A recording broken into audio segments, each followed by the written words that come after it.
क्या आपको पता है कि इसी भारत मंडपम पर दुनिया के 100 से अधिक देशों के रिप्रेजेंटेटिव्स, 40 से अधिक सीईओज और कई देशों के प्रेसिडेंट यहीं आए थे। नमस्कार और जय हिंद। मेरा नाम नीतीश राय है।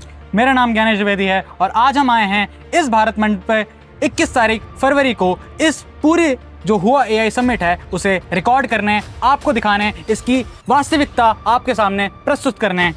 India's Artificial Intelligence Impact Summit. Artificial Intelligence में एआई के लिए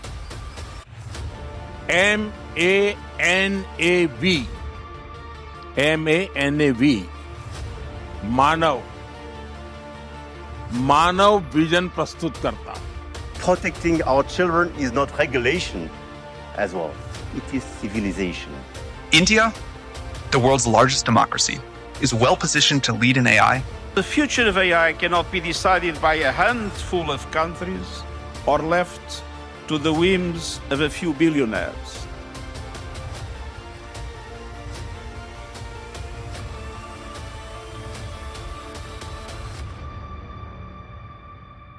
तो सबसे पहले हम इस एआई समिट का कॉन्टेस्ट समझते हैं। ये इवेंट 16 फरवरी से लेकर 21 फरवरी तक जो एक्सटेंड कर दी गई डेट है, पहले 16 से 20 हो रहा था और जो अब 21 हो रहा है, ये हो रहा है इंडिया में, न्यू दिल्ली में, भारत मंडपम पे। एक्चुअली ये दुनिया का पहला एआई इवेंट नहीं है, इससे पहले भी काफी हो चुके हैं। जैसे कि 2023 में आपका सबसे पहला जो ग्लोबल एआई समिट हुआ था वो बेंटली पार्क इंग्लैंड में, ब्रिटेन में हुआ था। सेकंड आपका सियोल साउथ कोरिया में, एंड थर्ड आपका बेसिकली पेरिस में हुआ था, फ्रांस के अंदर। और उसमें जो थीम्स हैं हर एआई, अब जैसे ये ग्लोबल समिट हो रहा है, इसमें एआई के थीम्स की अगर मैं बात करूं तो पहले सेफ्टी, फिर सेफ्टी से एथिक्स बने, फिर एथिक्स से प्रिंसिपल बने। तो इसमें इंडिया का भी इस टाइम पे पता है किस चीज पे एआई समिट का पूरा थीम बना हुआ है, वो है कि एआई के इंपैक्ट्स क्या पड़ रहे हैं ह्यूमन माइंड्स, ह्यूमन साइकोलॉजी और ह्यूमन इकोलॉजी पे। और इस चीज को ध्यान में रखते हुए ये समिट भारत मंडपम में लाया गया। एआई समिट का जो थीम है ना, अगर आप उस थीम के कोटेशन पे जाएंगे तो इस थीम में लिखा हुआ है कि सर्वजन हिताय सर्वजन सुखाय। इसका अर्थ है कि सबके लिए और सबके सुख के लिए, यानी कि for the welfare of people and for all the people. तो ये इस एआई समिट का थीम है और यहाँ पर दुनिया के 100 से अधिक देशों के रिप्रेजेंटेटिव, 40 से अधिक सीईओज जो कि टेक जायंट्स के बड़ी बड़ी कंपनियों के सीईओज हैं, और कई देशों के प्रोमिनेंट लीडर्स, यानी फ्रांस के प्रेसिडेंट का आना, ब्राजील के प्रेसिडेंट का आना और भी कई सारे देशों के रिप्रेजेंटेटिव्स का यहाँ पर आना, ये दिखाता है कि कितना बड़ा ये समिट हमारे देश के द्वारा होस्ट किया जा रहा है। और यहाँ पर विजिटिंग की अगर बात करें तो कुछ दिनों पहले, मतलब 19 तारीख या 20 तारीख के बीच में ओवर सब्सक्राइब होने की वजह से रजिस्ट्रेशन को बंद कर दिया गया था, क्योंकि इतने सारे लोग आए थे, मतलब एक्सपेक्टेशन से 2 गुना से अधिक लोग आ चुके थे। और इसमें एक और जो हमने वर्ल्ड रिकॉर्ड सेट कराई है, हमें अप्रिशिएट करना चाहिए। हमने गिनीज वर्ल्ड बुक रिकॉर्ड पे एक बहुत बड़ा हमने ये वर्ल्ड रिकॉर्ड सेट करा, जहाँ पे 2.5 लाख से ज्यादा लोगों ने एआई के बारे में, एआई की चीजों को लेके उस पे प्लेज ली है। हम 5000 का आंकड़ा सोच रहे थे, लेकिन I am standing here, we are standing here at 21 February और अभी तक 2.5 लाख से ज्यादा लोगों ने एआई प्लेज ले चुके हैं। जो हमारा एआई समिट रहा, इस जो अभी जो चल रहा था, जो आज खत्म हो जाएगा शाम में, इसके अंदर जो स्टार्स थे, मतलब स्टार्स मेरा मतलब वो नहीं जो बॉलीवुड और हॉलीवुड के एक्टर्स हुए, दुनिया के जो प्रोमिनेंट लोग थे जो होल्ड करते हैं पावर्स को टेक के अंदर, पॉलिटिक्स के अंदर और बहुत सारे फील्ड्स के अंदर, वो यहाँ पर आए और अपने आप को शोकेस किया, उनकी जो ब्रांड थी उनको शोकेस किया। मैं बता दूं, फ्रांस के प्रेसिडेंट इमैनुअल मैक्रोन का आना, हमारे देश के प्रधानमंत्री खुद यहाँ पर मौजूद थे, ब्राजील के जो लूला हैं प्रेसिडेंट, वो यहाँ पर आए थे, और भी कई सारे देशों के रिप्रेजेंटेटिव, 100 से अधिक देशों के रिप्रेजेंटेटिव आना। चाइना ने खुद अपना रिप्रेजेंटेटिव भेजा है। 2020 के बाद से हम थोड़ी बहुत अपनी जो रिश्ते हैं उसको सुधारने की कोशिश में लगे हुए हैं। यही नहीं, 40 से अधिक सीईओज भी यहाँ पर आ चुके थे। अगर मैं आप सीईओज की बात करूं तो इस दुनिया में अगर हम एआई की बात कर रहे हैं और चैट जीपीटी या ओपन एआई का नाम ना आया तो ऐसा हो ही नहीं सकता। और वो उनके खुद सीईओ यहाँ पे आए, और फिर एज वी ऑल नो सुंदर पिचाई इज हियर, है ना। उनके साथ साथ जो एंथ्रोपिक क्लाउड जो अभी एक बहुत बूमिंग फेज पे चल रहा है, और जो चैट जीपीटी के ही एक्स एम्प्लॉय हैं और अभी उन्होंने ये कंपनी फाउंड करी है, वो भी इस समिट में शामिल हुए थे। उनके साथ साथ माइक्रोसॉफ्ट ने अपने रिप्रेजेंटेटिव भेजे थे, इवन उनके चीफ एआई साइंटिस्ट भी यहाँ पे आए हुए थे। और हमारे देश विदेश से बहुत सारे ऐसे सीईओज और स्टार्स कास्ट यहाँ पे आके उन्होंने अपनी चीज़ों को रिप्रेजेंट करा। यूके के जो एक्स प्राइम मिनिस्टर हैं लाइक ऋषि सुनक, उन्होंने आके अपनी बहुत अच्छी स्पीच दी। तो ओवरऑल बहुत अच्छे लोग आए भी, लेकिन कुछ हर्डल्स या फिर मैं कहूँ कुछ निराशाजनक बात बस ये रह गई कि जो एनवीडिया के सीईओ हैं और जो माइक्रोसॉफ्ट के सीईओ बिल गेट्स हैं, कुछ कारणवश वो नहीं आ पाए। लेकिन ओवरऑल अगर देखा जाए तो ये एक बहुत बड़ी उपलब्धि है कि इतने बड़े बड़े लोग यहाँ पे आए। और आपने वो मोदी जी की ऑथेंटिक फोटो देखी होगी, वहाँ का सबसे बड़ा कंटेस्ट बस वही रहा कि एंथ्रोपिक क्लाउड और ओपन एआई के सीईओ ने कभी हाथ नहीं मिलाया। खैर उसकी एक अलग दास्तान, उसकी एक अलग कहानी है। इसके अंदर हमने अब तक देखा कि कौन कौन से लोग आए, लेकिन आगे अभी देखते हैं कि किस तरह से इन्वेस्टमेंट आए हमारे देश के अंदर, और दुनिया से ही नहीं, भारत से भी कितने बड़े बड़े जो जायंट्स हैं जो कि बिजनेसमैन हैं, जैसे अंबानी, अडानी से लेकर दुनिया के टॉप बिजनेसमैन जो थे, वो किस तरह से इंडिया में एआई को लेकर इन्वेस्टमेंट कर रहे हैं। दोस्तों अब हम देखेंगे कि इंडिया के अंदर इस एआई समिट के थ्रू कितने ज्यादा इन्वेस्टमेंट आए हैं। लगभग $200 बिलियन का इन्वेस्टमेंट हमारे देश के अंदर आया है। मैं देख रहा था किन किन कंपनियों के द्वारा किस किस तरह के इन्वेस्टमेंट किए गए। तो सबसे पहले मुकेश अंबानी की जो रिलायंस कंपनी है, उन्होंने 110 बिलियन डॉलर यानी कि 10 लाख करोड़ रुपए का आने वाले अगले 10 सालों के अंदर इंडिया के अंदर एआई को लेकर इन्वेस्टमेंट करेंगे और रिसर्च एंड डेवलपमेंट पे वो खर्च करेंगे। और उनका मोटो पता है क्या है? मुकेश अंबानी का क्लियर मोटो है कि एआई में अब जो भी चीज बन रही है, it should be made in India, made for India, made by India and should be deliver from India. और इसके अलावा अडानी के द्वारा भी लगभग 100 बिलियन डॉलर का अनाउंसमेंट किया गया कि आने वाले समय में वो करेंगे। और एक और हिस्टोरिकल जो डील हुई उस पर मैं आपका प्रकाश लेना चाहूंगा कि टाटा और ओपन एआई के द्वारा एक डील साइन की गई, जिसके अंदर 100 मिलियन प्लस की वो जो डील है वो साइन की गई, 100 मिलियन डॉलर की जो डील है वो साइन की गई है, जिसके अंदर टाटा और ओपन एआई मिलकर इंडिया के अंदर ही एआई को लेकर रिसर्च एंड डेवलपमेंट और नई नई इनोवेशंस को फोर्स करेंगे। उसके अलावा माइक्रोसॉफ्ट के द्वारा लगभग 17.5 बिलियन डॉलर का इन्वेस्टमेंट इंडिया के अंदर अनाउंस किया गया कि आने वाले सालों में वो करेंगे। उसके बाद गूगल के द्वारा भी 15 बिलियन डॉलर का इन्वेस्टमेंट अनाउंसमेंट किया गया विशाखापट्टनम में कि वो आने वाले सालों में 15 बिलियन डॉलर लगभग इंडिया के अंदर इन्वेस्ट करेंगे। इसी तरह से AWS जो कि क्लाउड सर्विस प्रोवाइड करती है, अमेजन वेब सर्विस, वो भी है। ब्लैक स्टोर, इंडियन गवर्नमेंट के द्वारा भी लगभग 1.5 बिलियन के अराउंड आने वाले समय में स्टार्टअप्स को देखकर और कई तरह के इनोवेशंस के थ्रू इन्वेस्टमेंट की बात की गई है। और इन सारी चीजों को अगर एक बार हम जोड़ेंगे तो लगभग ये 200 बिलियन डॉलर के करीब हमारे देश के अंदर इन्वेस्टमेंट आने वाला है। और इसमें हैदराबाद और विशाखापट्टनम जैसी मेगा सिटीज को बहुत अच्छे तरीके से बिल्डअप करा जाएगा, बहुत अच्छे अच्छे डाटा सेंटर डेवलप करे जाएंगे, जहाँ पे नोएडा, गुड़गांव, हैदराबाद, बैंगलोर जैसी हब सिटीज बनाई जाएंगी। और जो ये सिलिकॉन वैली, अभी तक हम सोचते थे ना, हमारे दिमाग में होता था कि सारा का सारा इन्वेस्टमेंट हमें सिलिकॉन वैली और इनके सब के बारे में, एआई स्टार्टअप्स के बारे में सिर्फ सिलिकॉन वैली में कंसीडर होकर बात करते थे, अब वो शायद इंडियन सिटीज में भी देखा जा रहा होगा बीते आने वाले कुछ सालों में।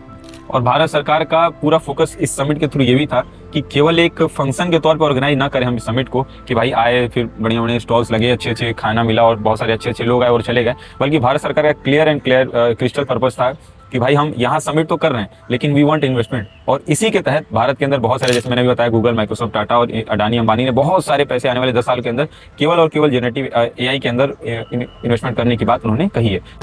तो हमारे पीछे जो आप ये स्टॉल देख रहे हैं, ये एक्चुअली है भारत जेन का, जो इंडिया का जनरेटिव एआई मॉडल है, जहाँ पे एक्चुअली 22 से ज्यादा लैंग्वेजेस, रीजनल लैंग्वेजेस को 17 बिलियन मॉडल्स और डाटा सेंटर्स पे उसे ट्रेन करा गया है। और हम उसी स्टॉल पे खड़े हैं। फिलहाल तो स्टॉल खाली हो गया है, लेकिन अगर मैं अपने सामने देखो तो यहाँ पे IIT बॉम्बे, IIIT हैदराबाद जैसे फर्म्स ने मिलकर इसमें कंट्रीब्यूशन दिया है। तो चलिए हम इस सेगमेंट को स्टार्ट करते हैं इसी चीज के साथ, और ये सेगमेंट होगा कि भारत में एआई महत्व और चीजें क्या हैं। तो देखिए, बेसिकली इंडिया क्या चाहता है इस एआई समिट से, वो हम इस अभी डिस्कस करेंगे। देखिए, इंडिया का जो इस एआई समिट का जो विजन था ना, उसके अंदर एक और चीज था कि मानव एआई विजन। अब मैं मानव एआई विजन के बारे में आपसे थोड़ी बहुत बात करूंगा। इसके अंदर स्पेशली है कि मानव फर्स्ट होना चाहिए। मानव जो संस्कृत वर्ड है उसका मीनिंग होता है पर्सन, ह्यूमंस, मतलब इंसान फर्स्ट, मानव फर्स्ट होना चाहिए, टेक्नोलॉजी बाद में होनी चाहिए। तो हमें उस एआई को उस ओरिएंटेशन में बनाना चाहिए जो कि ह्यूमैनिटी को फर्स्ट रखे, हमारी जो इंसानियत है उसको आगे रखे। तो इसी विजन के साथ इस एआई समिट को भी होस्ट किया गया। इसके अंदर प्रधानमंत्री ने, जो हमारे देश के प्रधानमंत्री नरेंद्र मोदी जी के द्वारा 3 नॉन नेगोशिएबल प्रिंसिपल्स पर बात की, जिसके अंदर सबसे पहला था कि डाटा की सोवर्जिनिटी। डाटा की सोवर्जिनिटी से मेरा मतलब यह है कि जिस देश का डाटा है वो उस देश के ही डाटा सेंटर्स में रखा जाए, अपितु कि किसी और देश के डाटा सेंटर्स में उसको ना रखा जाए। दूसरा इसके अंदर था ह्यूमंस, यानी कि ह्यूमैनिटी, मतलब हम कोई भी ऐसी नई टेक्नोलॉजी को लाएं जो कि हमारे ह्यूमैनिटी को खतरा ना पहुंचाए। अगर हम नए इन्वेस्टमेंट्स कर रहे हैं, हम नई इन्वेस्टमेंट्स चाह रहे हैं, तो हम ऐसा ना हो कि वो हमारे ह्यूमैनिटी पे इंपैक्ट करे या किसी भी तरह से हमें अफेक्ट करे। तीसरा इसके अंदर था सेफ्टी रूल्स। प्रधानमंत्री के द्वारा साफ तौर पे कहा गया कि एक ऐसी इंटरनेशनल बॉडी की जरूरत है जो इन सारी चीजों को एक रेगुलेट करे। Regulation in not in the sense कि आप उसको मैनिपुलेट करें या फिर उस पर कंट्रोल बनाएं, पर हाँ, डाटा की ट्रांसपेरेंसी बनी रहे। जिस तरह से सोवर्जिनिटी की बात हुई थी कि उस कंट्री के यहाँ ही डाटा सेंटर्स हो, तो डाटा सेंटर्स का प्रॉपरली एक तरह से मैनेजमेंट हो, जिसके थ्रू किसी के भी डाटा के साथ इन पर्सन, छोटे से छोटे पर्सन जो हमारे देश के होंगे, जिसका मिडिल क्लास से लेकर हर एक टॉप लेवल पे बैठे हुए आदमी के किसी भी के साथ डाटा के थ्रू सेफ्टी को नहीं तोड़ा जाए, किसी भी डाटा की सेफ्टी का ब्रेकआउट ना हो। तो ये, और हम ये बार बार इसलिए इस मुद्दे पे बहुत आपको प्रकाश डाल रहे हैं, इस बात पे हम बारे में बात कर रहे हैं, क्योंकि रिसेंटली बहुत सारे ऐसे हादसे हुए हैं, रिसेंटली बहुत सारी ऐसी चीजें हुई हैं, इवन जीपीटी के कारण बहुत सारी ऐसे दर्दनाक चीजें, अगर आप गूगल पे जाके, हम बोल नहीं सकते क्योंकि वो वर्ड अगर हमने बोल दिया तो शायद हमारे पास हमारी वीडियो बैकलिस्ट हो जाएगी। क्योंकि अगर डाटा की ट्रांसपेरेंसी नहीं रही, डाटा की जो सॉवरेनिटी है अगर वो प्रोटेक्टेड नहीं रह पाई, अगर डाटा ही हमारा लीक कर गया, आप मान लीजिए एक बहुत अच्छे इंसान है, आपके पास बहुत अच्छी चीजें हैं, लेकिन अगर आपका एक डाटा कोई गलत पर्सन यूज कर लेता है, या फिर आपका बैंक पासवर्ड कोई भी चीज आप कोई अनदर पर्सन यूज कर लेता है, तो किस पे इफेक्ट पड़ेगा? आपकी खुद की सोवर्जिनिटी पे इफेक्ट पड़ेगा, आपकी खुद पे जो भी आपने अपने अभी तक जीवन में जो भी अचीव करा है, जो भी आपकी पर्सनालिटी, उस पर बहुत बड़ा इसका इफेक्ट पड़ेगा। तो ऑब्वियसली आप एआई बना रहे हैं, लेकिन उसका जो कंसर्न है इस चीज को लेके, जो सोवर्जिनिटी को लेके, वो बहुत इंपॉर्टेंट होना चाहिए। तो यही थीम है भारत का, यही मुद्दा रखा गया प्रधानमंत्री के द्वारा। Safety is definitely a greatest concern for this kind of summit, not in India, बाहर भी इस चीज को कंसर्न में है। पर जो ये इंडिया के अंदर हुआ है ना, एक बहुत समझ सकते हैं ये हिस्ट्री है ग्लोबल साउथ के अंदर। ये पहला ऐसा इवेंट है जिसको इस तरह से इस लेवल पे होस्ट किया जाना, ये दिखाता है कि इंडिया अपने पैर बहुत अच्छे से मजबूत कर रहा है। सही नहीं, इस समिट की एक और बहुत प्रकाशित करने वाली चीज ये है कि भारत के पास अभी तक 38,000 जीपीयू थे, ग्राफिकल प्रोसेसिंग यूनिट्स, जो एक डाटा सेंटर को बनाने के लिए बहुत ज्यादा इंपॉर्टेंट होती हैं। खैर अभी हम उसमें एनवीडिया से उसके ग्राफिक्स जो यूनिट होते हैं उससे मंगा रहे होते हैं, जो चीजें होती हैं उसको अब भारत ने सोचा है उसको इंक्रीज करके अब हम 56,000 से ज्यादा इसमें इन्वेस्टमेंट जीपीयू यूनिट लाने वाले हैं, जिसमें $1.6 बिलियन का इन्वेस्टमेंट भारत ने प्रॉमिस करा है। और होप सो, हमें बिलीव है अपने देश पे कि शायद एक दिन हम खुद के जीपीयूज भी तैयार कर रहे होंगे। इंडिया के पास सबसे एक आपको मैं बताता हूँ बहुत मेजर एडवांटेज जो है, क्योंकि इंडिया के पास बहुत अच्छा डाटा है, बहुत वास्ट अमाउंट में डाटा है। बस उस डाटा को कलेक्टिवली अगर अच्छे जीपीयूज होंगे तो मान लीजिए, मैं इसको आपको एक एग्जांपल के थ्रू समझाता हूँ। मान लीजिए आपके पास एक बहुत बड़ा डाटा है, लेकिन अगर आप कुछ काम एक सीपीयू से करा रहे हैं, नॉर्मल सीपीयू से, तो आपको कई साल उसे प्रोसेस करने में लग जाएगा। लेकिन अगर वहां पे आपके पास मल्टीपल जीपीयूज एक साथ काम करने के लिए डाटा सेंटर बन गया, तो वही काम आपका कुछ दिनों में हो जाएगा।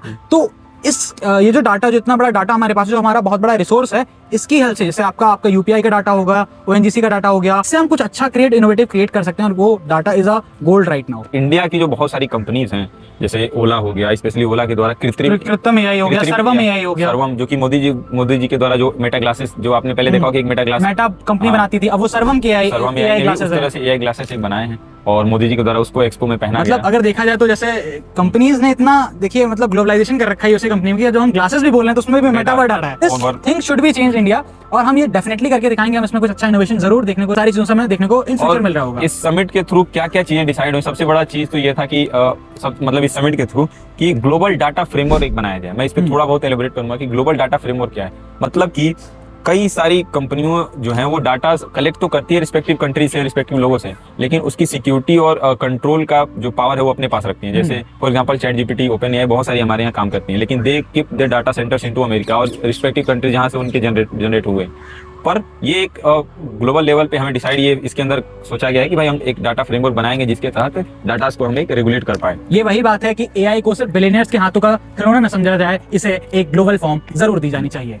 और ये तो एक हमारा कंसर्न था ही। अब हम आते हैं इसके कंक्लूजन पे कि अभी तक ये कंक्लूजन किस, मतलब हमारा ये समिट रहा कितना ज्यादा अच्छा रहा और क्या कंक्लूड होके आया और किन किन चीजों पे आने वाले समय में हमें फोकस करना चाहिए। तो सबसे पहले देखिए, ये जो समिट रहा ना, एक तरह से इंडिया का one of the successful summit में से रहा है। क्यों? क्योंकि इसके अंदर मिलियंस एंड मिलियंस और बिलियंस ऑफ डॉलर्स का इन्वेस्टमेंट आया है through out different countries, different agencies, companies के थ्रू। साथ ही साथ ग्लोबल साउथ की तरफ भी दुनिया का ध्यान बढ़ाना, क्योंकि एक बहुत बड़े मार्केट के तौर पे हमारा जो ग्लोबल साउथ है सामने आया है। इंडिया के अंदर पॉपुलेशन की आपको पता है कितनी पॉपुलेशन है, 140 बिलियन प्लस लोग हैं हमारे देश के अंदर, और उस मैन फोर्स की डाटा का अगर आप यूज करेंगे और उसको भी आप बाहर रखेंगे तो that would be harmful for our country और हमारे लोगों के लिए। तो इसीलिए भारत सरकार ने डाटा फ्रेमवर्क पे भी अच्छे से काम करने की बात की है।